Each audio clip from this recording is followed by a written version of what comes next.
Hi! ఈరోజు video ఏంటంటే ఎంతో ఈజీగా, సింపుల్‌గా అయిపోయే బన్ దోస. బన్ దోస కోసం ఒక మిక్సీ జార్ తీసుకొని దాంట్లోకి 1 కప్ బొంబాయి రవ్వ వేసుకోవాలి.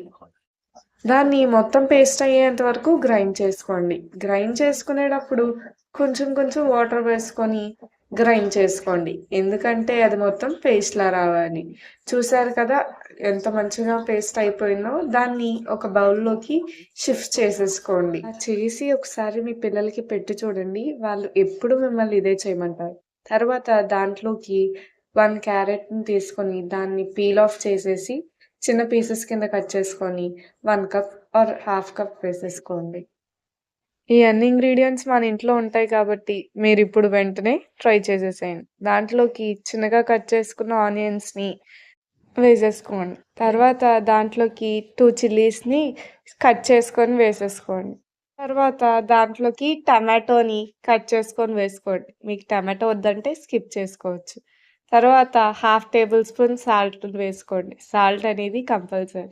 తర్వాత దాంట్లోకి 1 టేబుల్ స్పూన్ జీలకర్రను కూడా వేసుకొని మంచిగా కలిసేంత వరకు మిక్స్ చేసుకోండి.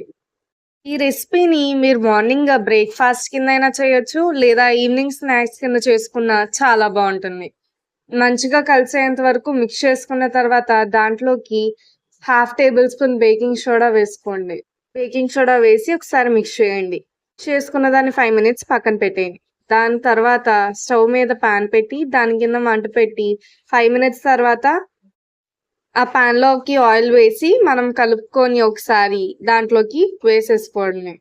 ఏంటి మీ పాన్ ఇలా ఉంది అని అనుకుంటున్నారా? లేదు. అది రోజు మేము తాలింపులు వేయడానికి వాడతాం కాబట్టి అది అలా అయిపోయింది. కానీ మనం ఇలాంటి బన్ దోస వేయాలి అంటే అలాంటి పానే కావాలి. సో, అలాంటి పాన్‌లోనే మీరు బన్ దోస వేయండి. దానిపైన ఒకసారి మళ్ళీ జస్ట్ అలా ఆయిల్‌ని వేసేసి దానిపైన ఒక మూత పెట్టేసి ఉంచేస్తే మన వేడి వేడి బన్ దోస రెడీ అయిపోతుంది. అలాగే మిగతా పిండిని మొత్తం కూడా ఆ పాన్‌లోకి వేసేసుకొని బన్ దోసెస్ కింద వేసేసుకోవడమే. ఈ బన్ దోసెస్‌కి కాంబినేషన్ ఏ చట్నీ అయినా సరే చాలా బావుంటుంది. మేమైతే కోకోనట్ చట్నీ చేసుకున్నాం.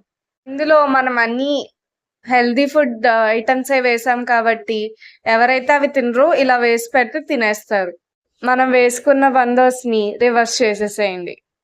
దీంట్లోకి మనం బీట్రూట్ చాలా ఇంకా ఏమైనా వెజిటబుల్స్ వేసుకున్నా వేసుకోవచ్చు. మేమైతే క్యారెట్ మా ఇంట్లో ఇవే ఉన్నాయి కాబట్టి మేము అవే ప్రిఫర్ చేసాము. మీరైతే ఏమైనా వేసుకోవచ్చు. అలాగే మిగతా పిండిని కూడా వేసేసుకొని వాటిని కూడా రివర్స్ చేసేసుకొని ప్లేట్‌లోకి సర్వ్ చేసుకుంటే వేడి వేడిగా బన్ దోసెస్ అనేవి రెడీ అయిపోతాయి. చూసారు కదా ఎంతో ఈజీగా, సింపుల్‌గా బన్ దోసెస్ అనేవి రెడీ అయిపోయాయి. తక్కువ టైంలో ఈజీగా తక్కువ ఇంగ్రీడియెంట్స్‌తో అయిపోయాయి. మన బన్ దోస అనేది రెడీ అయిపోయింది. దానికి కాంబినేషన్ కోకోనట్ చట్నీ కాబట్టి పాన్‌లోకి ఆయిల్ వేసుకొని దాంట్లోకి 4, 5 చిల్లీస్‌ని వేసుకొని ఫ్రై చేసుకోండి. ఫ్రై చేసుకున్న చిల్లీస్‌ని పక్కన పెట్టుకోండి. తర్వాత ఒక మిక్సీ జార్ తీసుకొని దాంట్లోకి కోకోనట్ పీసెస్‌ని చిన్నగా కట్ చేసుకొని వేసేసుకోండి.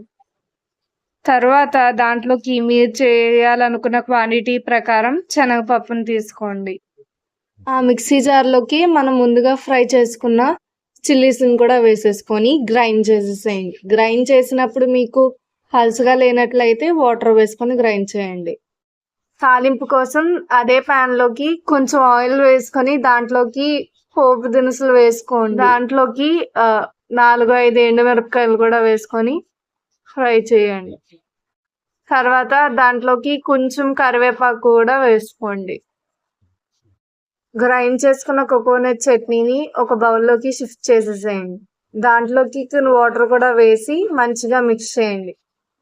తర్వాత దాంట్లోకి టేస్ట్‌కి సరిపడినంత సాల్ట్‌ని వేసి ముందుగా ఫ్రై చేసుకున్న పోపు దినుసులను కూడా వేసుకొని మిక్స్ చేసేసేయండి.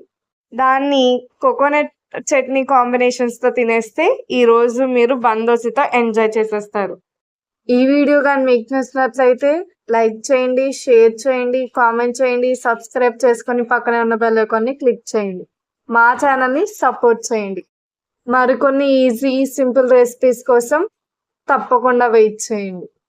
మేము నెక్స్ట్ వీడియో ఏం చేయాలని ఆలోచిస్తూ ఉంటాము. మీరు ఈ బన్ దోస చేసి ఎంజాయ్ చేసేసేయండి.